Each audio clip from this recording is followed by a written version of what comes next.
যে হুট করে ভাইরাল আসলে কেউ হয় না। মঞ্চের ব্যাপারটা হ্যাঁ, মঞ্চ অনেক সহায়তা করে। তো আমার সৌভাগ্য, আমি চট্টগ্রামের তির্যক নাট্যগোষ্ঠীর মতো একটা স্বনামধন্য থিয়েটার গ্রুপের সাথে যুক্ত হতে পেরেছিলাম। দর্শক, আজ আমার অনুষ্ঠানের গেস্ট এমন একজন মানুষ যিনি বয়ামে পাখি আটকে রাখতে পছন্দ করেন, যিনি মঞ্চ থেকে শিখে বর্তমানে ভিজুয়ালে দাপটের সঙ্গে কাজ করছেন, যিনি প্রতিনিয়ত মুগ্ধতা চড়াচ্ছেন তার কাজের মাধ্যমে। তিনি হচ্ছেন জনপ্রিয় অভিনেতা নাসিরউদ্দিন খান। আজ তার সাথে আমরা অনেক বিষয় নিয়ে আড্ডা দিব। স্বাগত জানাচ্ছি ভাইয়া, কেমন আছেন? চমৎকার, তুমি কেমন আছো?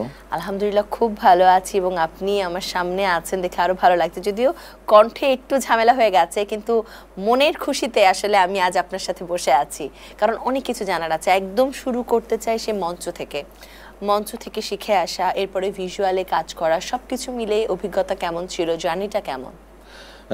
অভিজ্ঞতা এবং জার্নি খুবই চমৎকার ছিল। সবার জীবনে একটা জার্নি থাকে। আর মঞ্চের ব্যাপারটা হ্যাঁ, মঞ্চ অনেক সহায়তা করে অভিনয় শেখার ক্ষেত্রে বা অন্যান্য কাজকর্মগুলো শেখার ক্ষেত্রে। মঞ্চ ছাড়াও অনেকে উঠে আসেন, আমরা দেখতে পাই। তবে মঞ্চটা অনেক ধরনের সহায়তা করে।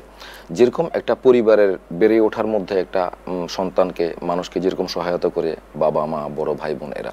তো আমার সৌভাগ্য, আমি চট্টগ্রামের তির্যক নাট্যগোষ্ঠীর মতো একটা স্বনামধন্য থিয়েটার গ্রুপের সাথে যুক্ত হতে পেরেছিলাম। তো তারা যখন নতুন কোনো ছেলে মেয়ে গ্রুপে জয়েন করে, তাদেরকে দিয়ে বিভিন্ন ধরনের ওয়ার্কশপ করায়, গানের ওয়ার্কশপ বা নাচের। কারণ থিয়েটার হচ্ছে একটা মানে অনেক শিল্পের একটা মিলিত শিল্প। তো সেখানে তারাও আমাদেরকে ওয়ার্কশপ করিয়েছেন। আমার সৌভাগ্য, আমি তাদের কাছ থেকে অনেক কিছু শিখতে পেরেছি। যেমন একেবারে রুমে ঢোকার আগে জুতোটা কীভাবে সারিবদ্ধভাবে রাখা হবে, ওখানে সব কর্মী যারা আছেন তারা পারিবারিক একটা পরিমণ্ডলে বেড়ে ওঠে, একেবারে ঝাড়ু দেওয়া থেকে শুরু করে সব কিছুই আসলে করতে হয় আর কি ওখানে।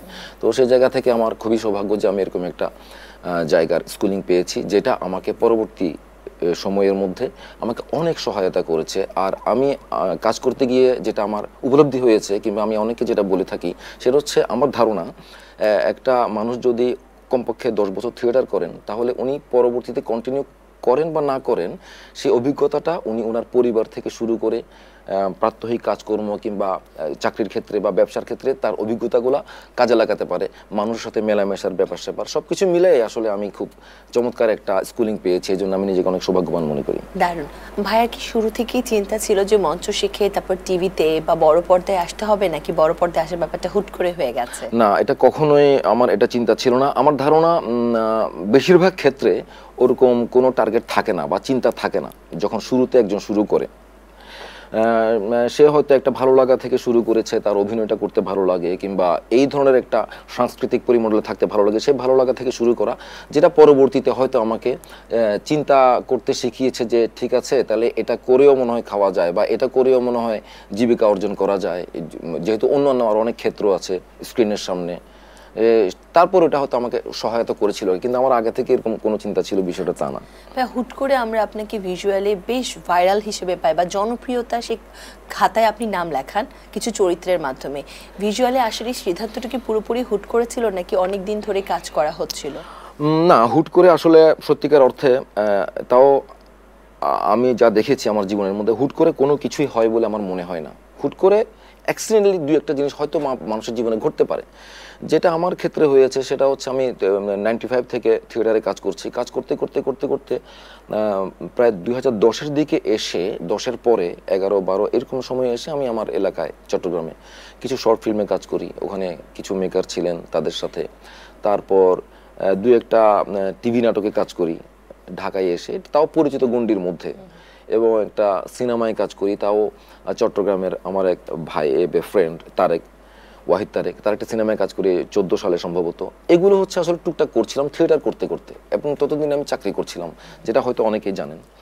তারপরে একটা পর্যায়ে এসে আমি আসলে চাকরিতে আমি লক্ষ্য করলাম যে চাকরিতে আমি স্বাচ্ছন্দ্য বোধ করছি না, কিংবা ওখান থেকে আমি অনেক কিছু পাচ্ছি না, কারণ আমি অনেক কিছু দিতে পারছি না তাদেরকে। তখন আমি ভাবলাম যে যেহেতু আমি অভিনয় করি এবং অভিনয়ের কিছুটা আমার মূলধন আছে, সেগুলোকে সম্বল করে এবং অনেকের বিভিন্ন ইন্সপিরেশনে আমি ঢাকায় মুভ করি আর কি। তারপরে কন্টিনিউ করতে করতে আস্তে আস্তে এটা হয়, এটা একটা বিষয়। আরেকটা বিষয় হচ্ছে যে হুট করে ভাইরাল আসলে কেউ হয় না, মানে আমার ক্ষেত্রে যেটা হয়েছে বলে আমি মনে করি সেটা হচ্ছে আমি যেমন 16 সালে ঢাকায় আসি, তারপরে 16 সালের মাঝামাঝি থেকে আমি টুকটাক কাজ করা শুরু করি। একটা মানুষকে তো কখনোই আসলে হুট করে চেনে না কেউ, একদম না। চেনাতে হয়, এটাই স্বাভাবিক সবার ক্ষেত্রে, একজন কাজ দিয়ে সিঙ্গারের চেনাতে ক্ষেত্রে, হয়। একজন সবার ক্ষেত্রে এটা প্রযোজ্য। এবং যারা আমি ধরলাম যারা চাকরি করে নতুন একজন যিনি ঢুকেছেন চাকরিতে জয়েন করেছেন, উনাকে জানতেও 6 মাস 3 মাস সময় লাগে, যার কারণে একটা প্রভিশন পিরিয়ড থাকে।